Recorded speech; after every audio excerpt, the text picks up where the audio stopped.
Hola niños, buenos días. Espero que se encuentren muy bien al lado de sus papitos y de toda su familia. Espero también que hayan descansado en estas cortas vacaciones o largas para muchos. De igual forma, ya iniciamos nuevamente clases. Ya las clases van a ser virtuales, como ustedes ya lo saben. Eh, en esta clase vamos a ver dos. Vamos a ver la de historia y vamos a ver la de geografía. Para esta clase es indispensable que cada uno de ustedes vea el video completo, puesto que al finalizar el video vamos a realizar una pequeña evaluación en la plataforma Edmodo. Son 5 puntos para geografía y 5 puntos para historia. Por otro lado, deben tener ustedes un soporte de que sí han asistido a las clases. ¿De qué forma? Por ejemplo, en la clase de geografía van a realizar un mapa conceptual sobre la clase que vamos a ver. Y aparte de esto, también me deben dibujar en el cuadernito lo que es las capas de la Tierra, tanto internas como externas. Esto es en geografía. Y en historia me van a realizar solamente un mapa conceptual de Mesopotamia. Reitero, estas actividades deben ser basadas en la explicación de la clase que ya veremos a continuación. Pero, escuchen bien muchachos, pero estas actividades no la deben enviar ni fotografías, ni escaneadas, no. Esto solamente lo voy a recoger cuando ingresemos después de este receso. Antes no les voy a congestionar no voy a congestionar la plataforma, ni mucho menos. Entonces espero que les haya quedado claro. No quiero ver estudiantes que me dicen, profe, yo ya hice la actividad, recíbamela. No. Simplemente los vamos a tener ahí como soporte. Reitero, nuevamente cuando nosotros ingresemos a clase es cuando yo lo voy a pedir.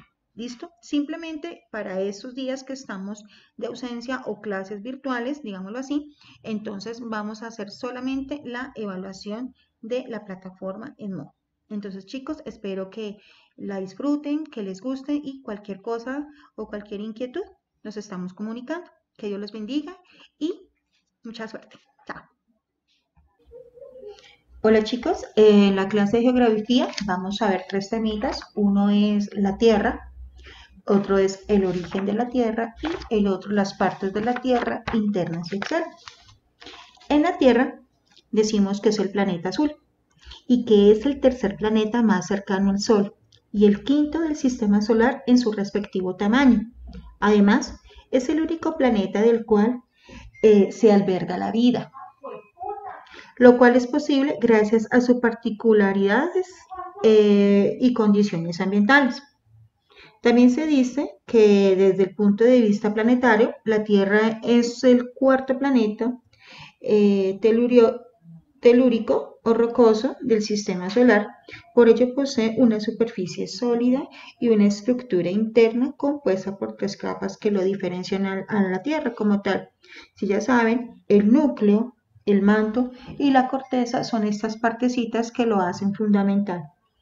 Gracias a la exploración espacial y hacia las investigaciones científicas, podemos afirmar que la Tierra es un geoide. Pues aunque aparentemente es esférica, en realidad no lo es, ya que presenta un ligero achatamiento en los polos y se halla ensanchada hacia la zona ecuatorial. O sea que esto quiere decir que no es 100% redonda, ¿verdad? Entonces que tiene una forma, no podemos decir la esférica tampoco, pero sí la podemos decir que es un geoide. Por otro lado, la Tierra es el único planeta del sistema solar que reúne las condiciones propicias para el desarrollo y el conservamiento de las diversas formas de vida que existen.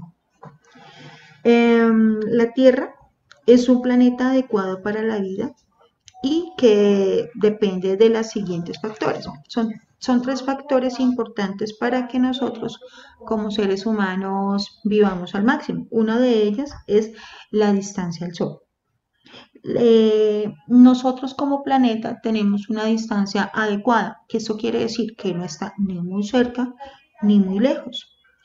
El Sol, como ya lo sabemos, es la principal fuente de energía de la Tierra y por tanto es su principal fuente de vida.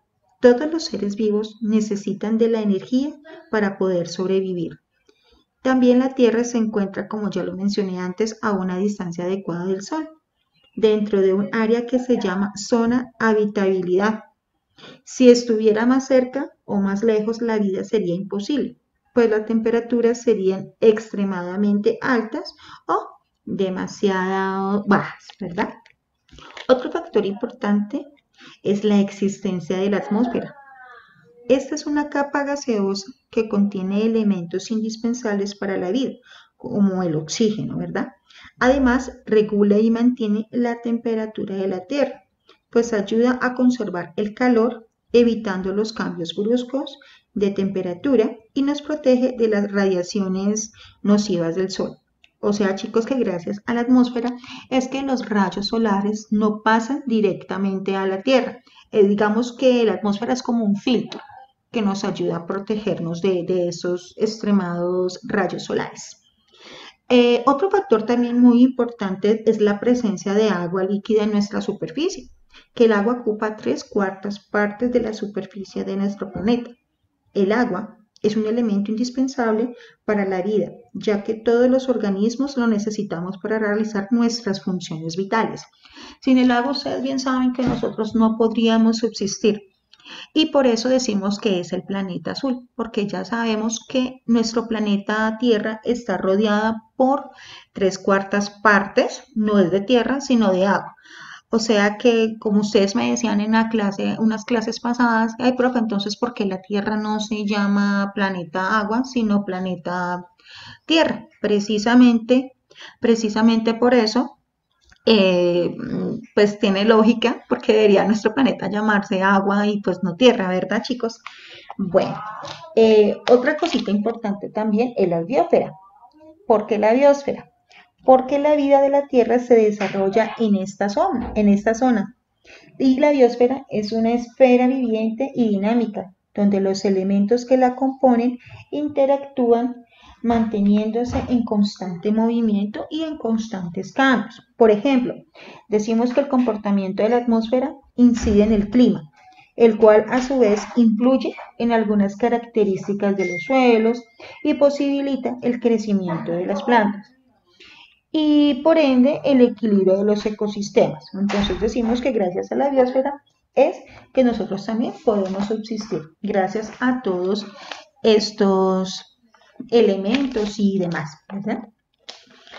Ahora pasemos a otra partecita muy importante, que es el origen de nuestro planeta Tierra, chicos. Como ya sabemos, la Tierra está formada hace miles y miles y miles de millones de años. Entonces decimos que el origen y posteriormente evolución de la Tierra ha sido un proceso con anterioridad. En la actualidad, los adelantos tecnológicos y las investigaciones científicas nos permiten comprender cómo se ha transformado nuestro planeta a través del tiempo, porque también recuerden que nuestro planeta ha tenido muchísimos cambios. Decimos también que hace más o menos unos 4.500 millones de años, a partir de una nube de gas y polvos cósmicos, se formó la Tierra. Y también se formaron las distintas partículas de la materia que se encontraban en constante movimiento y a temperaturas superiores a los 4.000 grados centígrados. Con el tiempo la materia se concentró según su peso y los elementos más pesados como el hierro, el níquel, se desplazaron hacia el centro de la Tierra formando así su parte más importante que es el núcleo y las más livianas como el hidrógeno y el oxígeno y el dióxido de carbono se desplazaron hacia la superficie superior y conformaron la atmósfera. También decimos que la Tierra continúa con su evolución y que hace 4.000 millones de años la corteza terrestre surgió por el enfriamiento de las rocas que flotaban sobre la superficie, lo cual originó el territorio de lo que serían los primeros continentes. Sin embargo, la forma como lo conocemos en la actualidad, es muy diferente a lo de la primera. La Tierra ha tenido muchísimas transformaciones y eso ha hecho pues que obviamente la veamos desde otro punto de vista muy diferente. En el origen de la Tierra nosotros encontramos las eras geológicas. Como ya sabemos, gracias a estas eras es que empezó la evolución tanto de la Tierra como la del ser humano. Como por ejemplo, nosotros decimos que en la era precámbrica, una de sus características fundamentales es que se produce el origen de la vida. Y allí los primeros seres vivos están formados por células procariotas, así como lo observamos en la imagen. También decimos que luego, con el resultado de la evolución, se desarrollaron las células más complejas como las eucariotas.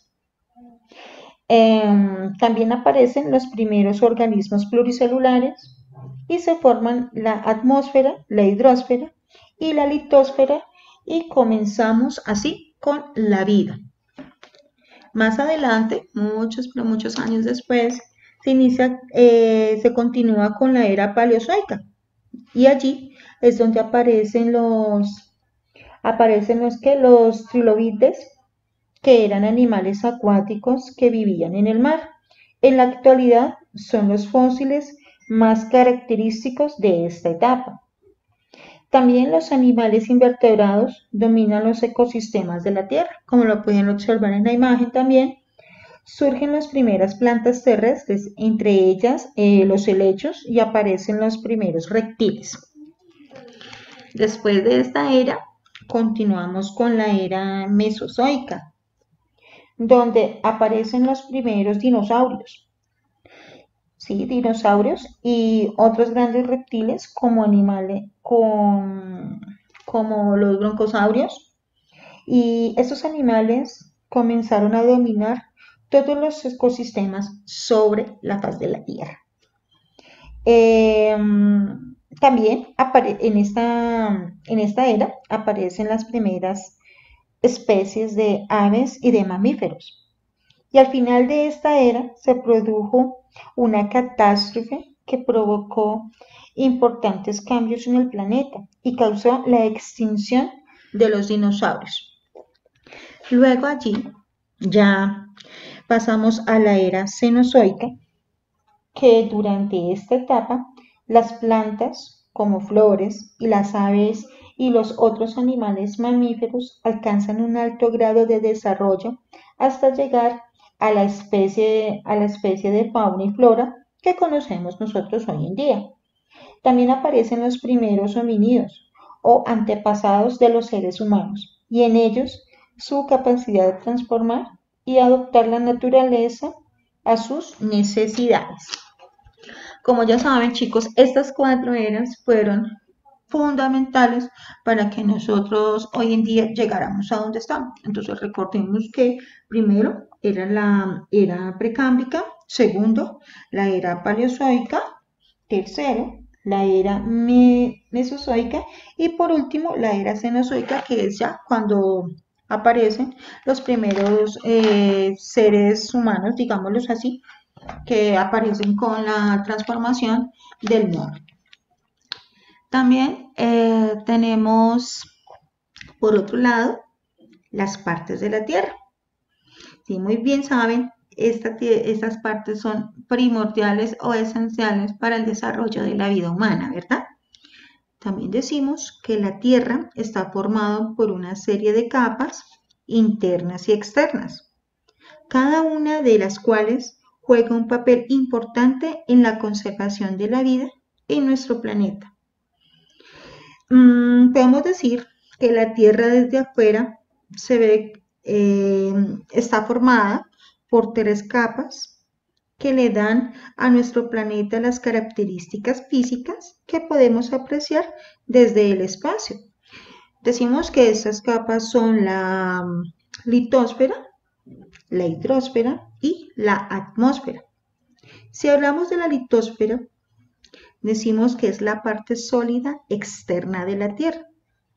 Comprende la corteza continental. Esto quiere decir que los continentes y las islas así como las cortezas oceánicas conformadas por los fondos de los mares y de los océanos. Entonces decimos que en la parte de la litosfera es donde está conformado que los continentes, ¿verdad? En la hidrosfera, esta es la capa conformada por todo el agua que hay alrededor de la Tierra, tanto dulce como salada, que existe en todo nuestro planeta. En la Tierra podemos encontrar agua en estado líquido, que la encontramos perfectamente en los océanos, en los mares, en los ríos, en los lagos, en las lagunas, bueno, entre otros, ¿verdad? Y en estado sólido, en los casquetes polares y en los glaciares. Y en estado gaseoso, que es el vapor que produce el agua con el calor, ¿verdad? Entonces, en la hidrosfera encontramos líquido, gaseoso y sólido. Encontramos estos tres componentes del agua. Otra partecita fundamental de la atmósfera, fundamental de la Tierra, de la capa externa de la Tierra, es la atmósfera. Es la capa gaseosa que envuelve la Tierra y está compuesta por una mezcla de gases como el nitrógeno, el hidrógeno, el oxígeno y el vapor del agua. También decimos que la atmósfera se divide en capas que son atraídas hacia la superficie por el magnesio que ejerce la Tierra. Decimos que estas capas son, encontramos la exósfera, la termósfera, la mesósfera, la estratosfera, la troposfera. También, si definimos cada una de ellas, decimos que la exósfera es la última capa de la atmósfera de la Tierra, que se funde con el espacio exterior y se localiza a partir de los 500 kilómetros de altitud, y allí la presencia de oxígeno es muy poca o muy reducida. Luego de la exósfera seguimos con la termósfera, que es la cuarta capa de la atmósfera, y en ella el aire es muy y la temperatura cambia con la actividad solar. Si el sol está activo, las temperaturas pueden llegar a 1500 grados centígrados. ¿Imaginan el calor? Y en esta capa también se reflejan las ondas de radio que producen las auroras, y fenómenos que solo se pueden observar desde zonas cercanas a los polos. También la mesósfera, que es la tercera capa de la atmósfera y se extiende entre los 50 y los 80 kilómetros de altura. No contiene ozono ni vapor de agua, pero sí cúmulos de hielo y polvo, por lo que se considera que es la capa más fría de la atmósfera. También encontramos otra capita que se llama la estratosfera, que es la segunda capa de la atmósfera, y en ella se encuentra la capa de ozono. Esta capa tiene como función la filtración, las radiaciones la filtración y las radiaciones ultravioletas que proceden del Sol, que son muy perjudiciales para los seres vivos.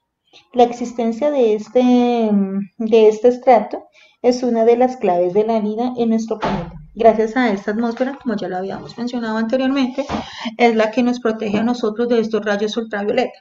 Como por ejemplo, nosotros cuando nos exponemos directamente al sol, sabemos que es perjudicial. Hay horarios en los cuales nosotros debemos tomar el sol, digámoslo así, que son las horas de la mañana, porque los rayos ultravioleta no están tan directos. Pero si decimos que vamos a tomar el sol, un ejemplo, entre las 1, 2, 3 de la tarde, es malo tomar el sol hasta ahora, precisamente porque los rayos ultravioleta están directos del sol directamente a la Tierra, entonces por eso decimos que es bastante perjudicial.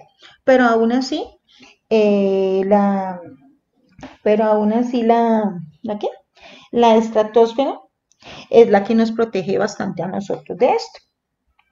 Bueno, ahora vamos a mirar las capas internas. Perdón, pero antes les voy a recordar que la Tierra, la parte externa de la Tierra, tiene tres capitas fundamentales que son la litosfera, la hidrosfera y la atmósfera. Recuérdenlo muy bien.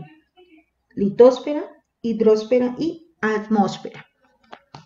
Bueno, pasando ahora a la Tierra, a las capas de la Tierra interna, contamos con el núcleo, el manto y con la corteza. Decimos que el núcleo es la capa interna de la Tierra y que se encuentra en estado sólido a, a pesar de que su temperatura sobrepasa los 2500 grados centígrados y está formada principalmente por hierro y níquel. Debido a las altas presiones, el hierro permanece en estado sólido. Luego pasamos a otra, que es el manto, que es la capa interna de la Tierra que rodea al núcleo y tiene un espesor estimado de 2.800 kilómetros. El manto está compuesto por otras dos partes, que es el manto inferior y el manto superior, como lo observamos en las imágenes.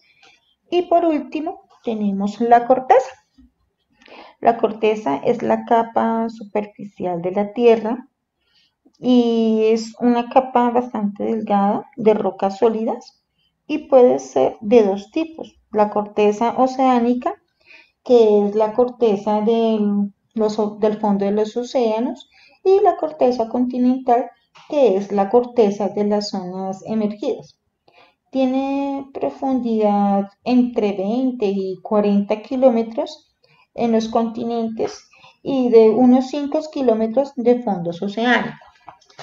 Entonces, las capas internas de la Tierra vienen siendo el núcleo, el manto y la corteza. Bueno, chicos, hasta aquí geografía. Ahorita pasamos nuevamente a historia y en historia espero que les haya quedado un poquito claro la de geografía.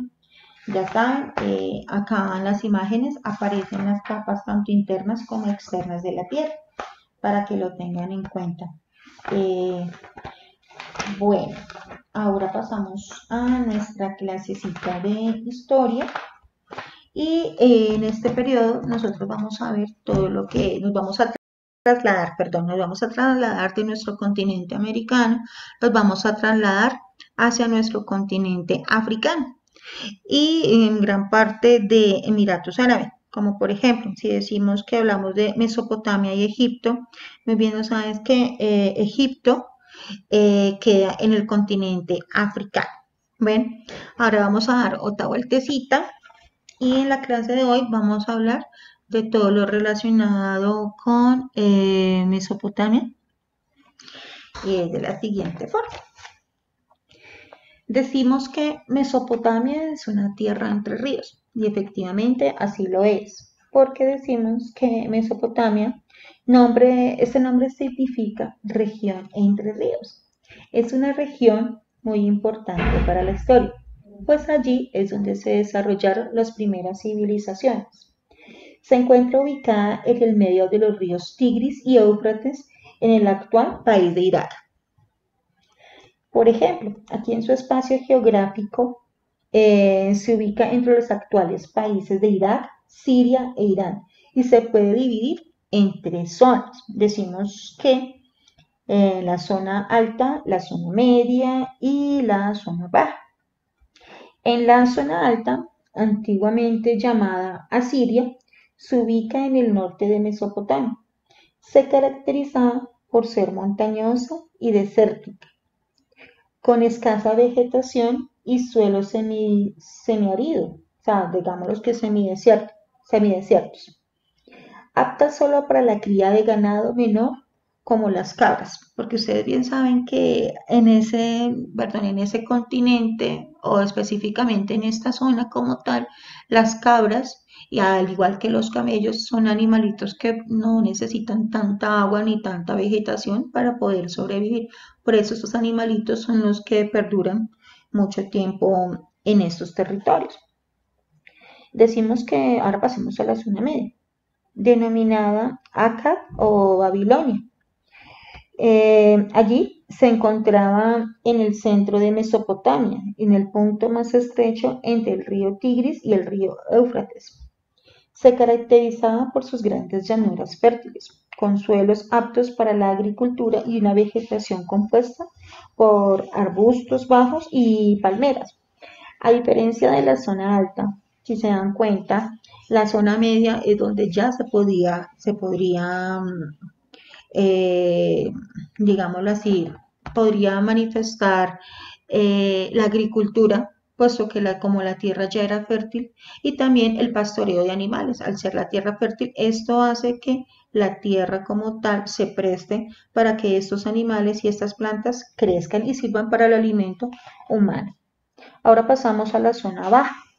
En la zona baja, también llamada Sumer, comprendida en el área ubicada del sur de Mesopotamia, se destacó por tener un clima completamente desértico, con unos suelos y llanos desértico, con suelos y llanos fértiles y pantanosos, aptos para la agricultura.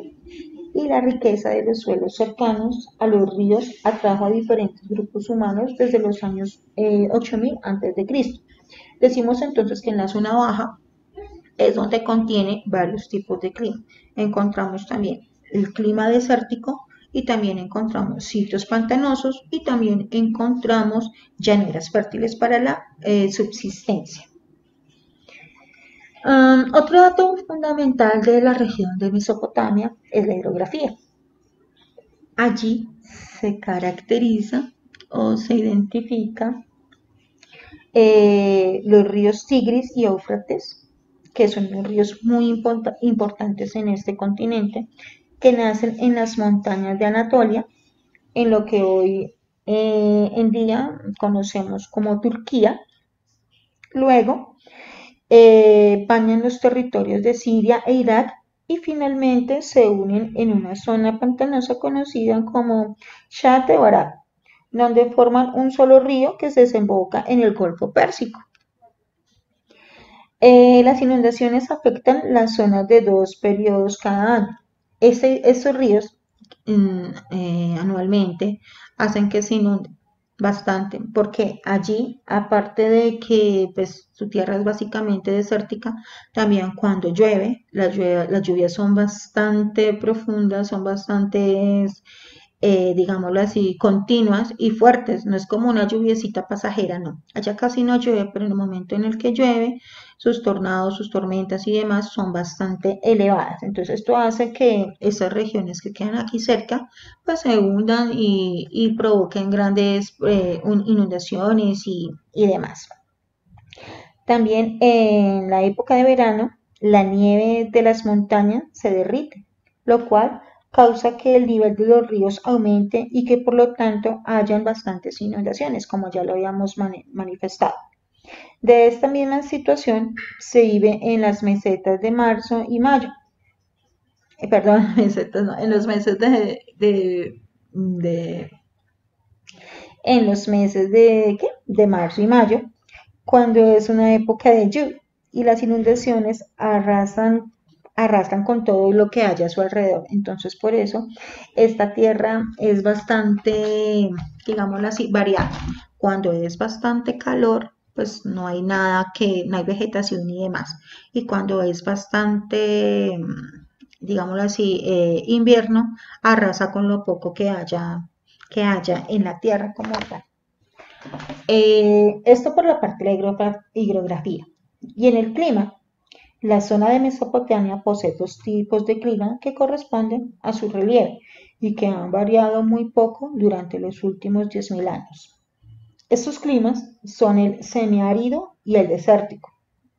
En el clima semiárido presenta una temperatura entre los 10 grados centígrados y 15 grados centígrados y predominan en la zona norte, cerca de los montes Tauro y las penínsulas de Anatolia.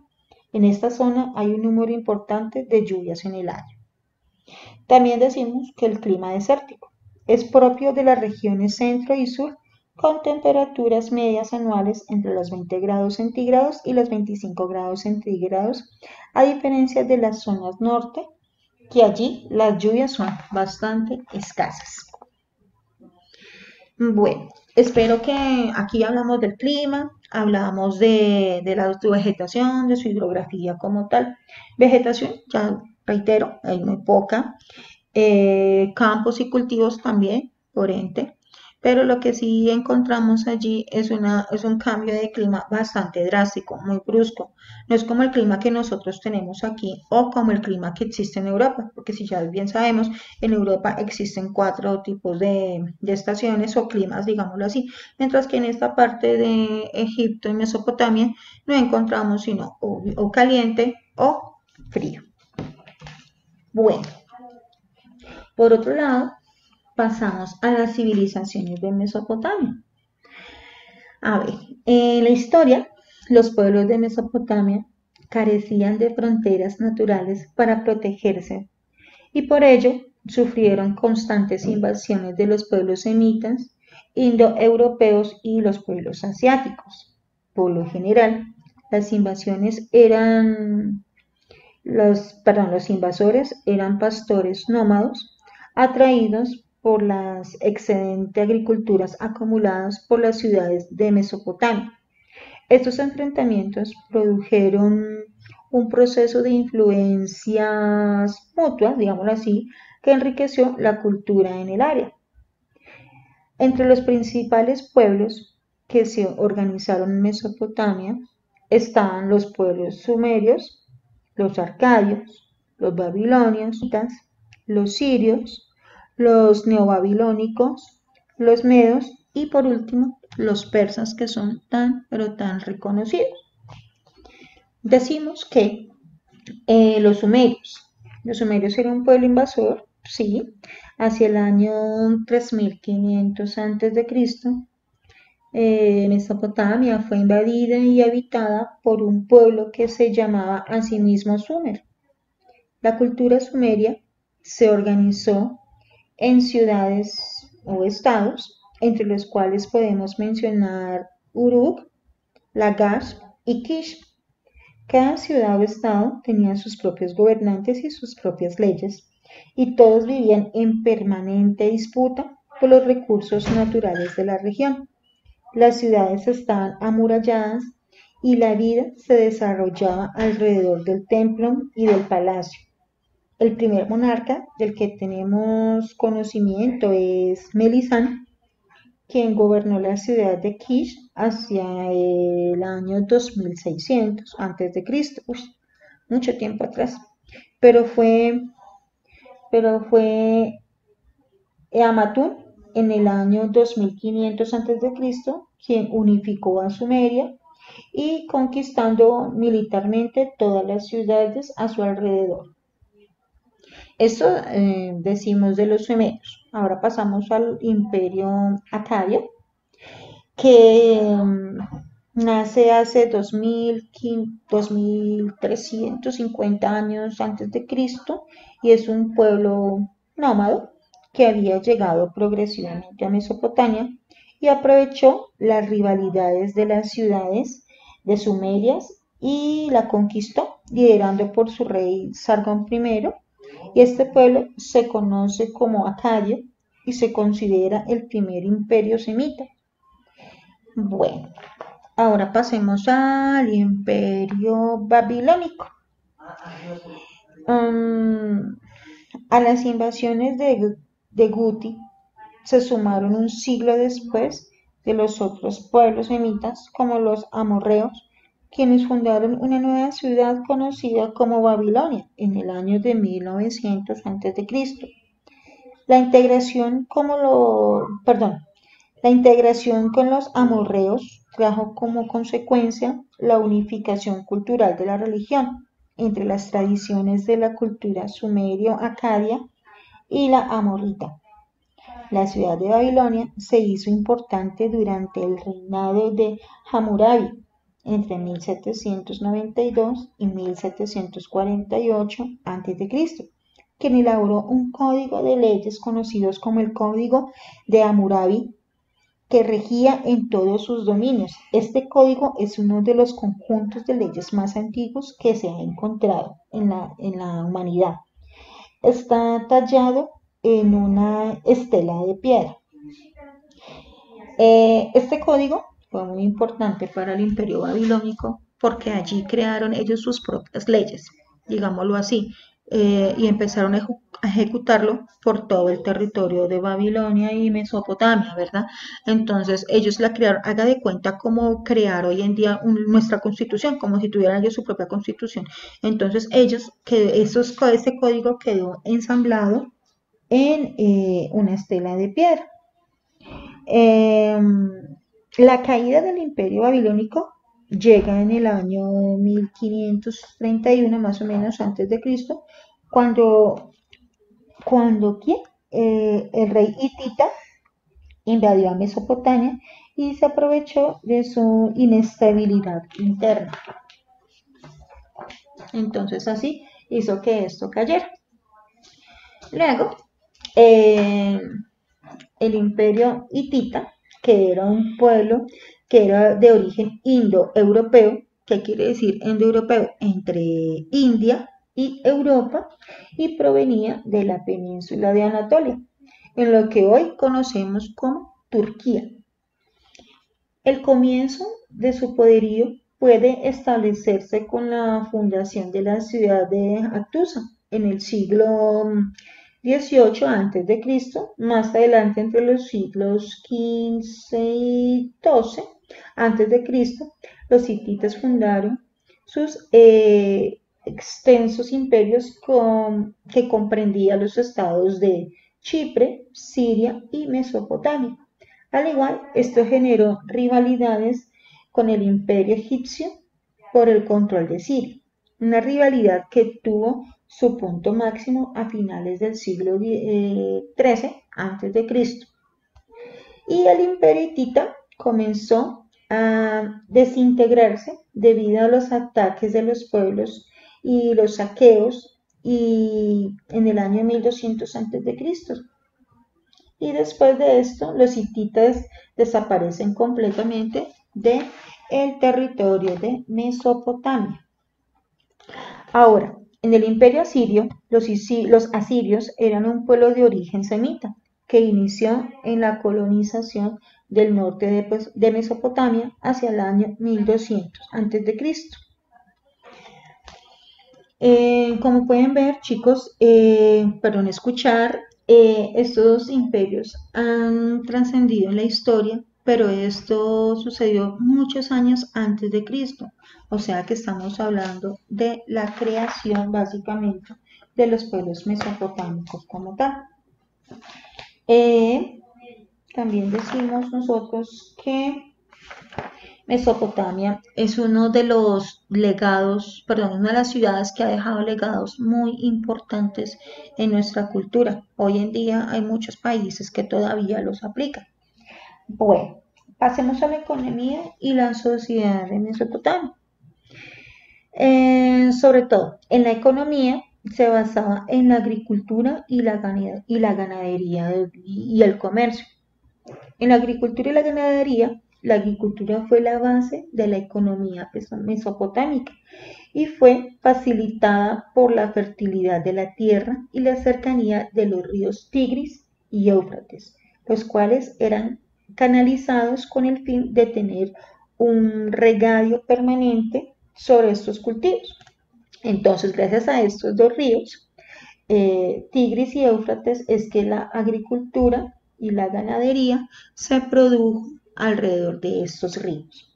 También otro factor importante es su economía, que en un principio se realizó por medio de trueque, es decir, que intercambiaban sus productos, porque como ellos hace muchos años no contaban con dinero, entonces unos cambiaban unos productos con otros y así sucesivamente era que se realizan estos trueques o estos famosísimos cambios. Y con el paso del tiempo, el imperio Acadio, instauró el uso de piezas de metal como el oro y la plata como símbolo de dinero, en pocas palabras, como la moneda. Los objetos que principalmente se comerciaban eran metales, piedras preciosas, maderas, productos que escaseaban en las tierras mesopotámicas y los productos agrícolas y las artesanías también fueron objeto de intercambio entre varias ciudades. Bueno, entonces decimos que la economía de Mesopotamia se basó en la agricultura y la ganadería y también sobre el comercio. Y recuerden que allí anteriormente practicaban el famosísimo trueque. En la organización social, la sociedad en Mesopotamia se dividía en los siguientes grupos. Como lo vemos en las imágenes, podemos notar que en la primera parte o la parte más alta encontramos a la nobleza, que estaba compuesta por el rey, su familia y la corte que lo rodeaba, y lo cual estaba constituida por familias aristocráticas. Más abajo encontramos los sacerdotes.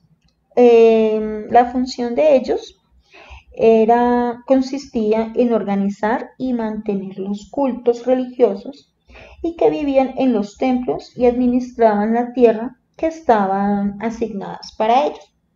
Luego encontramos a los funcionarios reales. Ellos estaban encargados de colaborar con el gobierno del rey y muchos de ellos vivían dentro del palacio real. Se destacaron por su conocimiento de escritura y sobre todo la matemáticas. Más abajo encontramos el pueblo, que estaba compuesto por artesanos, comerciantes y campesinos. Los campesinos eran hombres libres que trabajaban por un salario o para recibir parte de sus cosechas, y los artesanos y los comerciantes tenían la obligación de pagar tributo al templo y al rey. O sea que ellos tenían que pagar, digámoslo así, como un impuesto. O sea, si ellos vendían cierta cantidad de cosas, asimismo tenían que darle un porcentaje, ya sea para el rey y también para la iglesia, porque ellos dos vivían básicamente de los recaudos de los impuestos. Y por último, encontramos a los esclavos, que era el grupo social más bajo y generalmente prisioneros de guerra que debían trabajar para el pueblo vencedor. Estos esclavos, como ya lo hemos manejado antes, eran personas privadas de la libertad, como bien lo dice la palabra esclavos, no tenían nada a cambio, ningún beneficio, tampoco recibían dinero, solamente comida y ni siquiera vestido, porque la ropa que ellos utilizaban eran ropas que ya no le servían al rey y demás, y a otras personas. Entonces, como lo más bajo era la clase social de los esclavos.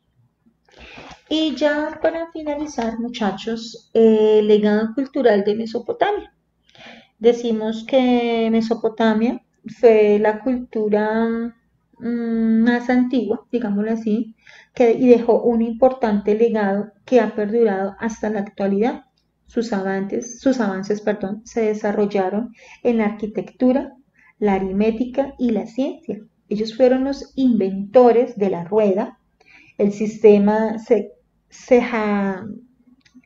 sexagesimal y las primeras nociones de la astronomía. Por ejemplo, en la religión, los habitantes de Mesopotamia rendían culto a diversidad de dioses. Ellos no tenían un dios establecido, ellos creían en demasiados dioses, por lo cual eran politeístas. ¿Qué quiere decir politeístas? Que creen en demasiados dioses, por lo que se puede caracterizar su sociedad de esta forma. Cada una de las divinidades de estos pueblos representaba un elemento de la naturaleza y se manifestaba por medio de los ciclos naturales que ocurrían anualmente en la región. Por ejemplo, la tríada cósmica estaba compuesta por Anu, dios del cielo, Enlil, dios del aire, y Ea, dios del agua. Para ellos, estos eran los dioses más importantes. En la escritura es el legado cultural más importante que heredamos de la cultura mesopotámica. Decimos que la escritura nació de la necesidad de llevar de manera eficaz la administración de las ciudades. Los primeros escritos se realizaron sobre tablillas de arcilla a base de signos con forma de clavos o cuñas. Por ello se le denomina cuneiforme. Así se le llama la escritura de Mesopotamia, cuneiforme. Otro legado también cultural fue la arquitectura. La región mesopotámica es escasa en piedra y madera, por lo que los sumerios utilizaron ladrillos, lo cual lo hicieron de barro y adobe para la construcción de sus grandes edificios. Innovaron utilizando el arco y la bóveda. En ingeniería fueron pioneros en la construcción de diques, canales y represas. Entre los monumentos que aún conservamos de esta cultura están las murallas, los templos y el zigurat. Aquí en esta arquitectura es muy importante porque ellos no empleaban madera ni piedra, porque pues ellos obviamente no la tenían por ser una región prácticamente desértica, no contaban con los árboles ni arbustos necesarios para construir, pero sí contaban con gran arcilla y esto hicieron que ellos fueran los pioneros de la arquitectura a nivel mundial. Ellos construyeron grandes murallas y sus ciudades, si ustedes las pueden observar en la imagen, sus ciudades son básicamente amuralladas y fueron construidas básicamente en barro. O sea que la arquitectura es un adelanto científico muy importante o legado cultural que nos deja esta cultura mesopotámica. La ciencia. La ciencia también fue importante porque los sumerios estudiaron y definieron los movimientos de la luna, inventaron los 12 signos zodiacales y precisaron la duración del año, que ellos estipularon que cada año tendría 365 días y 6 horas. Con 12 meses lunares también crearon un sistema de peso y de medida e inventaron el ladrillo, el arado y la metalurgia, el cobre y el bronce. Entonces, estos adelantos científicos del legado cultural de Mesopotamia, decimos que lo podemos diferenciar entre 4, que son la religión, la escritura, la arquitectura y la ciencia.